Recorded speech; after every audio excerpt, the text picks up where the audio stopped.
ये सोचना मतलब वाकई थोड़ा सिहरन पैदा करता है कि पृथ्वी पर मौजूद हमारी पूरी की पूरी सभ्यता, मौसम का हर एक बदलाव और यहाँ तक कि महासागरों की विशाल लहरें भी बस एक जादुई आंकड़े पे टिकी हुई हैं। हाँ बिल्कुल, और वो आंकड़ा है 14 डिग्री सेल्सियस, औसत 14 डिग्री तापमान। सही कहा। इस 14 डिग्री के जरा भी हिलने से प्रकृति की ये जो पूरी जटिल मशीनरी है ना, वो एकदम ताश के पत्तों की तरह चरमरा सकती है। और आज के इस गहन विश्लेषण में हम इसी नाजुक संतुलन को डिकोड करेंगे। लेकिन हाँ, आगे बढ़ने से पहले आज की चर्चा के जो मुख्य स्रोत हैं, मतलब रियल स्टडी जी यूट्यूब चैनल के बेहतरीन एजुकेशनल नोट्स, उन्हें श्रेय देना बहुत जरूरी है। एकदम सही बात है। तो अगर लोगों को ऐसे ही सटीक और परीक्षा के लिए बेहतरीन नोट्स चाहिए तो वे रियल स्टडी जी चैनल को लाइक, शेयर और सब्सक्राइब जरूर करें। ये बहुत ही शानदार सामग्री है। एक उनके नोट्स वाकई बहुत शानदार और टू द पॉइंट है।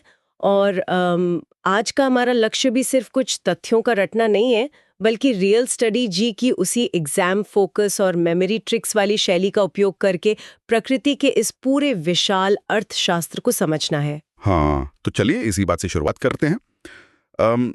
इन नोट्स में एक बहुत ही रोचक बात लिखी है कि 19वीं सदी तक विज्ञान असल में किस तरह काम कर रहा था। मतलब ऐसा लगता है जैसे वैज्ञानिक जीवों को बिल्कुल अलग थलग करके पढ़ते थे, है ना? हाँ, असल में 1865 से पहले जीवों के बीच के आपसी संबंध पर कोई खास ध्यान ही नहीं दिया जाता था। बस जीवों की संरचना पढ़ ली और हो गया। लेकिन फिर 1865 में रिटर नाम के वैज्ञानिक आए। अच्छा। हाँ, और रिटर ने पहली बार महसूस किया कि किसी जीव को उसके पर्यावरण से अलग करके समझना मतलब असंभव है। उन्होंने पहली बार संबंध आधारित अध्ययन शुरू किया। मतलब पहली बार ये समझा गया कि कोई भी जीव एक खाली बुलबुले में नहीं रहता। बिल्कुल। और फिर इसी विचार को अर्नेस्ट हैकेल ने आगे बढ़ाया। 1869 में उन्होंने इसे एक नया नाम दिया, इकोलॉजी। या इकोलॉजी। और मुझे रियल स्ट्रेटेजी की वो मेमोरी ट्रिक याद आ रही है जो नोट्स ने है। हाँ, वो एच वाली है ना? बिल्कुल, एच से हैकेल और ई से इकोलॉजी। और फिर 1935 में एजी टांसले ने इकोसिस्टम शब्द दिया, जिसकी ट्रिक है टीएस, मतलब टांसले और सिस्टम। ये ट्रिक्स वाकई याद रखने में बहुत मदद करती हैं। और टांसले ने ही बताया कि इकोसिस्टम रचना और कार्य की एक पूरी फंक्शनल यूनिट है। Functional unit. अगर हम इस अवधारणा को थोड़ा और फैलाएं तो क्या हम पूरी पृथ्वी को एक विशाल अर्थव्यवस्था या मतलब एक इकोनॉमी मान सकते हैं जहां कुछ भी मुफ्त नहीं है? ये तो बहुत ही सटीक तुलना है। अगर हम इसे अर्थव्यवस्था मान लें तो हर अर्थव्यवस्था की तरह इसे भी चलने के लिए करेंसी चाहिए। तो प्रकृति की करेंसी क्या है? प्रकृति के इस बाजार की इकलौती करेंसी है सूर्य का प्रकाश।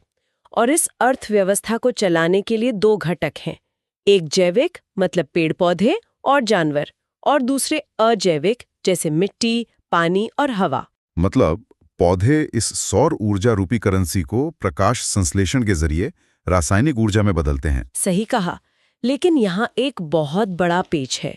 यहाँ प्रकृति का एक बहुत ही सख्त टैक्स सिस्टम लागू होता है। अरे, टैक्स सिस्टम प्रकृति में भी? हाँ, और ये हमारी किसी भी अर्थव्यवस्था से बहुत भारी टैक्स है। इसे विज्ञान में लिंडमैन का ऊर्जा का 10% नियम कहते हैं। 1942 में उन्होंने ये दिया था। अच्छा, 10% नियम। मतलब ऊर्जा हमेशा एक ही दिशा में बहती है। बिल्कुल, यूनिडायरेक्शनल। सूरज से पौधे में, फिर पौधे से जानवर में। और जब ऊर्जा एक स्तर से दूसरे स्तर पर जाती है तो सिर्फ 10% ऊर्जा ही आगे ट्रांसफर होती है। जरा इसे एक उदाहरण से समझते हैं। मान लीजिए किसी घास ने सूरज से 1000 जूल ऊर्जा बनाई। अब जब एक हिरण उस घास को खाएगा तो उसे उस 1000 का सिर्फ 10% यानी 100 जूल ऊर्जा ही मिलेगी। बिल्कुल सही। और बाकी 900 जूल गायब। और जब एक शेर उस हिरण को खाएगा तो उसे उस 100 जूल का भी सिर्फ 10% मतलब केवल 10 जूल ही मिलेगा। हाँ, नोट्स की ट्रिक के हिसाब से 10% पास, 90% लॉस। यही है प्रकृति का ऊर्जा बॉस। अरे वाह। लेकिन एक सवाल है, हर स्तर पर ये जो 90% ऊर्जा गायब हो रही है वो असल में जाती कहाँ है? वो गायब नहीं होती, वो जीव को जिंदा रखने की कीमत के रूप में खर्च हो जाती है। इसे मेटाबॉलिक टैक्स कहते हैं। मतलब शरीर को गर्म रखने, सांस लेने और खाना पचाने में। बिल्कुल, ऊष्मा या हीट के रूप में ये ऊर्जा ब्रह्मांड में खो जाती है। ये तो बहुत ही मजेदार विरोधाभास है। हम हमेशा जंगल के राजा शेर को सबसे ताकतवर मानते हैं।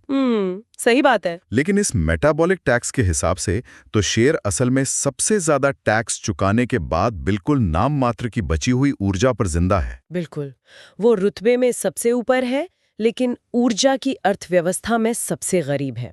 और जब ये सब जीव मरते हैं तो अपघटक यानी डीकम्पोजर्स जैसे फंगस सफाई कर्मचारी का काम करते हैं।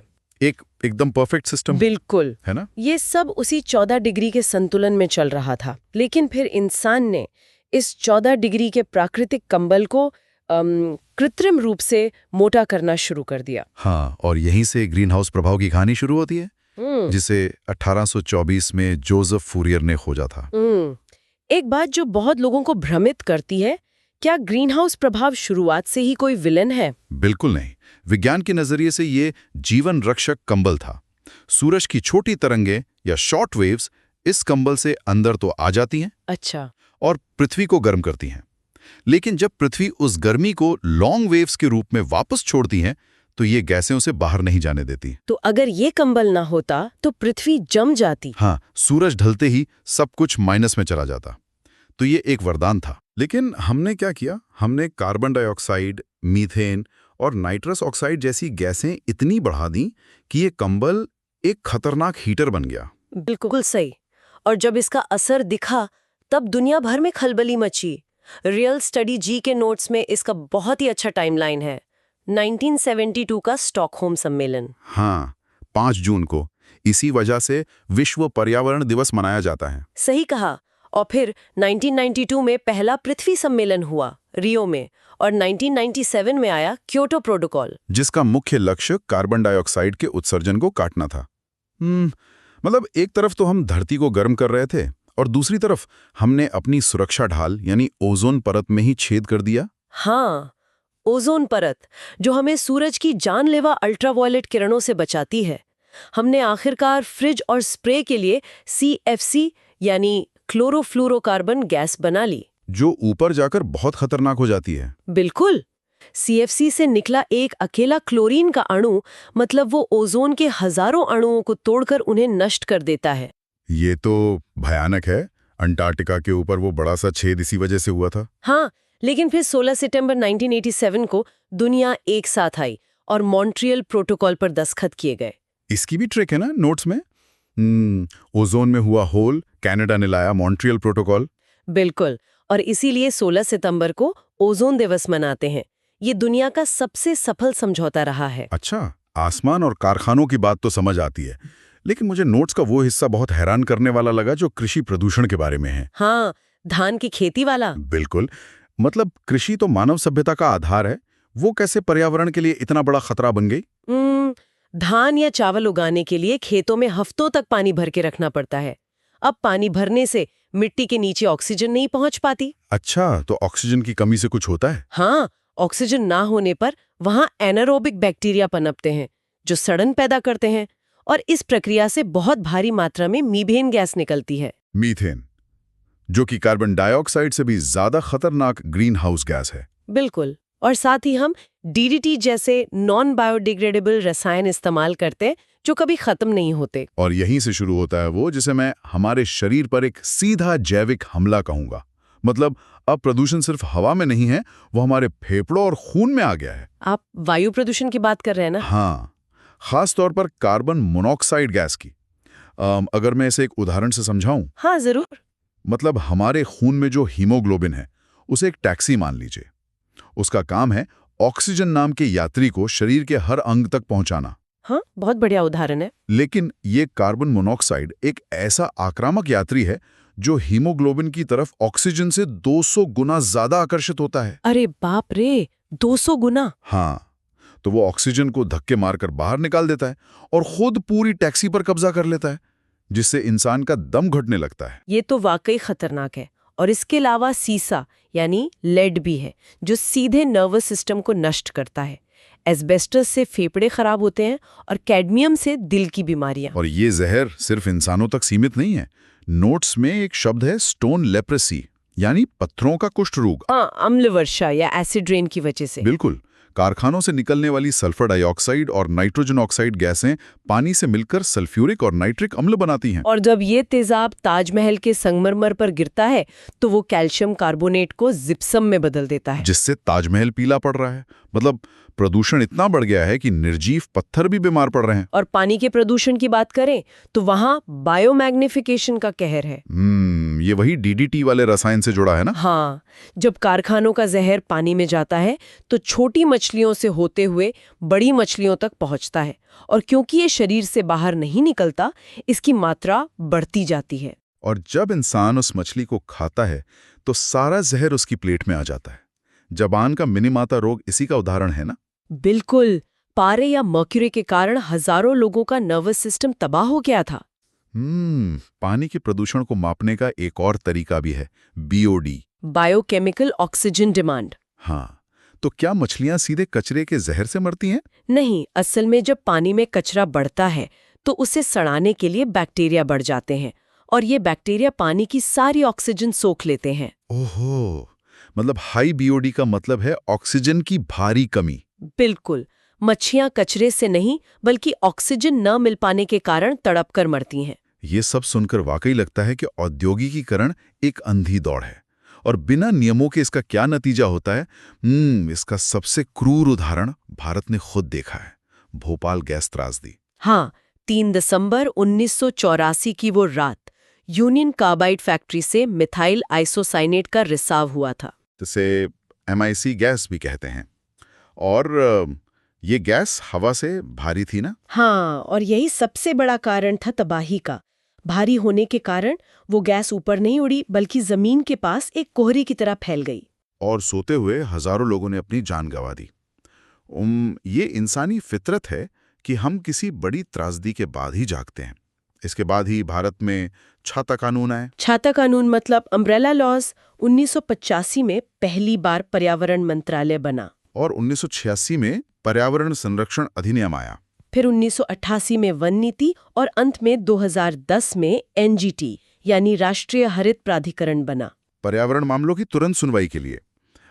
इतने सारे विनाश और प्रदूषण के बाद समाधान के लिए हमें आखिरकार वापस प्रकृति के पास ही जाना पड़ता है। बिल्कुल। और इसका सबसे खूबसूरत उदाहरण है ग्रीन मफलर। हाँ, नोट्स की वो ट्रिक।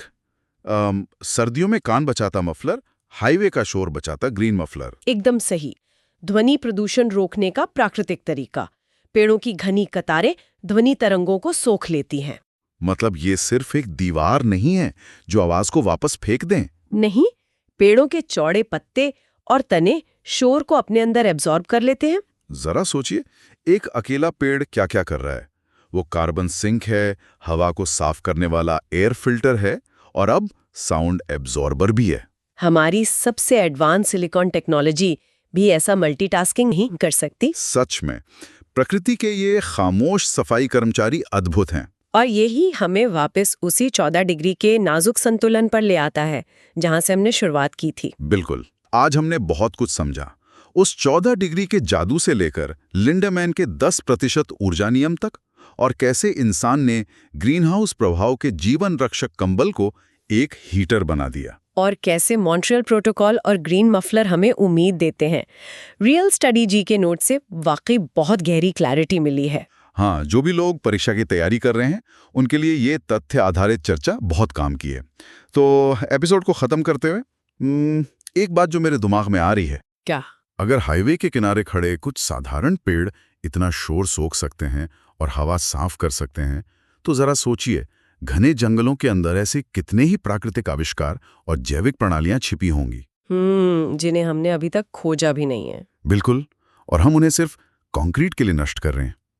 तो अगली बार जब आप किसी पेड़ को देखें तो उसे सिर्फ एक लकड़ी मत मानिए, उसे एक चलता फिरता लाइफ सपोर्ट सिस्टम मानिए, क्योंकि उसी पर हमारा ये 14 डिग्री का संतुलन टिका है। एकदम सही। तो आज के इस डीप डाइव में बस इतना ही। मिलते हैं अगली चर्चा में।